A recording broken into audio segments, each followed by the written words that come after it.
uno bamulese walesa ani oyo labaye loshirabaye yakola security yoyo bagambe ono ayambala North Face Gucci Planned Kids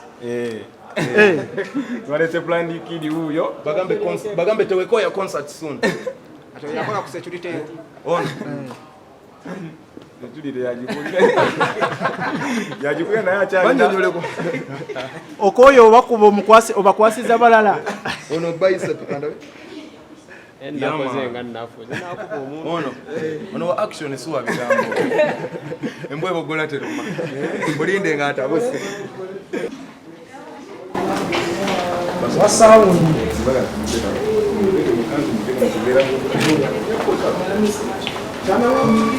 My good Lord. Nunca vi assim direto.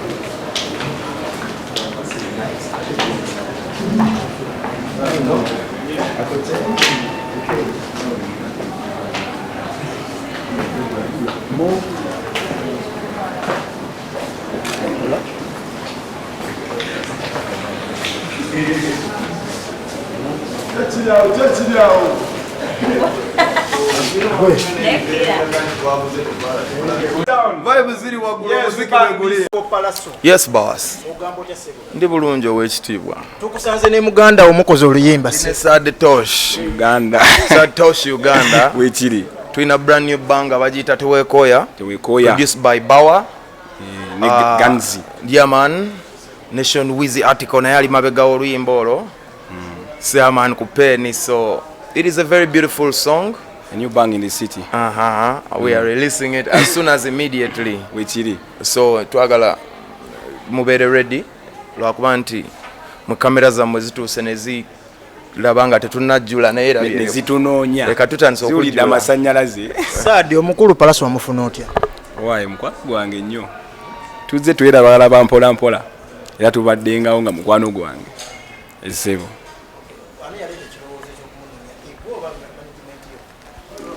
kenyini nga ab'omukwano eba meetinga ne bayogeramu netugamba atalo vibe weetika tukolemu just netukolamu just vibe zaffe nga ffe ab'omukwano. Oluyimba nga luwooma bulungi ani yaluwandiika Pallaso? oluyimba luno lulimu yaluko original composer walo is Sean Wizi article, then netujja nga tulukyusa nga tugattamu bye twagatta naye nga original foundation yonna ey'oluyimba luno ya Sean Wizi article ku pen. Good writer wa kabi nnyo era abantu abatamumanyi eyo anoonya hit genda ewa Sean Wizi article. Yeah man, olaba nange ntuuka okugamba nti ono writer wa kabi kankoleko naye he's really good, so ebintu bye bituuka nga byakukwata mu katono he's really good. Akoze hits ennyingi eyo ze mumanyi ne ze temutamanyi ku industry naye nga luno oluyimba lwa kabi nnyo era twalumaze tulusabu kulula abali wano mutuulira nga tulogerako omulundi ogusooka naye nga gwa tabbu kuba ebigambo byalo bigenda kukoma wala. Yamana bamuyita Biko oba Yuri Visuals. Director Biko Yuri Visuals. Ebadde ya kigagga ani agireeta? Why Sad Torsh naye kayasooka noonya mu kasente nga tannayingira bintu bino. Alimba yansooka. Kayasooka najja ewaka nasooka awo ng'emboozi tennyumira bulungi nasooka aginyumisa. Alimba nasooka aginyumisa ngenda okukola emboozi ennyumira nanga tukwate ne video namuga tugenda gikwatirawa nangamba nkutwala ku Oasis Villa kifo bakiyita Mr Price we tulina okukwatira video eno namuga tekiri price nangamba twagala ekintu ekimalayo kuba n'oluyimba ki lwakabi. So mwebaza Sad Torsh ne management ye olwa effort gye bakoze okulaba nti oluyimba luno lwakabi naye baluweera ddala ekintu ekikola ki ekirusaana. Ate nange anko nkwebaza okubanga nange ompadde obuddebo nompa ekinsaana. Atukyakola bingi naye ng'ekisinga okusi byonna kwebaza Katonda nti tusobodde okukola project eno mu nnaku mu musanyu ne mu mukwano ogwa ddala kuba ono Sad Torsh alinga muto wange ate ayimba bulungi wa kabi. So nze bantu bangi nga bwe mundaba nzija nkola n'abantu bangi mpulira bulungi nga nina kyensobola okugattako nange Sad Torsh. So it's a big opportunity nange okuba nti tukola ffenna nange nenfuna kyensobola okugatta ku kikyo nawe n'ogatta ku kyange kuba bwe mba mbadde n'ennyimba 3 kati nina 3 mu lumu. So tuba tugenda mu maaso. Yeah man. Team Good Music tetusayininga sebo. Era Good Music. Umuntu bwajjanga ina Good Music nga tusimbula kati olwo tuba tusimbudde. He has good music. Sisiru noloka when you go back nokebera music wa Sad Torsh. Ogenda kulaba nga there is definitely content. Abantu bagoberera ebintu olwa trend na kino kingabo bimanyi. Naye waliyo abantu nga just banna bagoberera, but this is the beginning of Sad Torsh. Era mbagamba nti mumutekeko amaaso is really talent and it's for Uganda. Amen. Nyimba je ziri nyingi waliyo zimukutu, mulyango, dansi, neteweeko ya yino togisabu kulula. Nyimba nyingi nnyo. Mwezi walidde mu lwagamba nti ya mu voice yalukubbako. Tetulwogeddeko. Olwo tetulwogeddeko. Wanjisemo.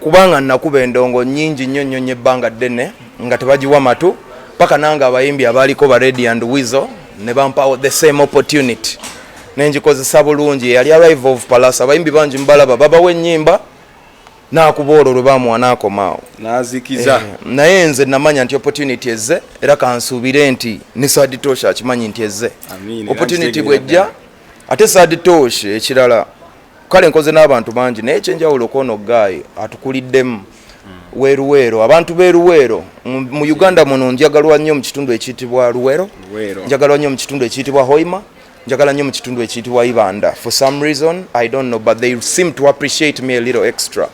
So no muganda nge bwe yajjanga ndaba weruwero ne kinkwatako nnyo era ne weruwero waliyo Rihanna boss naye tujja kuba tukwatagana naye nga tukola njagala yeah man kategede ka Rihanna ka baby ka wala kange so kaliyeyo kachikuba mpulira nga bifutundu ebyo binjagala njagala nengenda nenkolako n'omuntu nga java omukwano ogwo nenguza ate ekirala Sad Torsh akuze tumulaba n'omugenzi radio yangamba omwana oyo muteekeko nnyo amaaso kituufu osegeera yakingamba si mboozi ya kamera yangamba omwana oyo so neyongedde omusaako amaaso era twasinkana ne Sad Torsh emboozi gyatabagambye wali omuganda wange gwe bayita viral music yaleetaani Sad Torsh namunyanjulira ne tufuna omukwano okuvaawo and this is what has come of it. So tufunamu ebibala ebirala yeah man kati ofese muzeeyi wa Sad Torsh mu music bwe kiri ntanda ki gy'osobola omusibirira entanda gye musibira naye atuuke ku myaka gyange nga muzeeyi w'omulala kuba si kyangu kyakufuka muzeeyi wa music kugina emyaka naye bw'anagitukako nange nfuka muzeeyi w'omulala kati omanyi abantu babalimba ne babagamba abayimbi ono mine empalana nono so bateka mbayimbi ekibeera naye nga ate abayimbi tuli ba partners olina kubanga osobola okukola ne muno ne mukola ekisinga ekintu ekyo ekibanga kiteredde nga n'ensi yaffe ennungi kisobola okuvaamu ebintu bingi kisobola n'okuvaamu emisolo gya gavumenti ne zidda ne giyamba ne bannayuganda kyova olaba bagamba industry yaffe kubanga ekuŋŋaanya omusolo mungi gwe babalimba so abayimbi buli lwe tukolagana amaanyi gaba maki mangiko neggwanga lifunamu bangi bya music sijja kunnyonnyola it's the most youth employing sector in the country ng'ovudde ku construction erabirira ow'emmere erabirira owa fashion erabirira ow'entambula erabirira owa stage erabirira kanyama erabirira atunda omwenge so buli lwe tubeera nga music mulungi ng'abantu bamujjumbira ebintu bingi bitambula. So for that reason we always have to connect ng'abayimbi n'omuto n'omukwatako industry kuleesigala ng'egenda mu maaso n'ow'amaanyi nakukwatako naawe ne weeyongera n'oddawo ze n'oya bwe kityo that's how it works.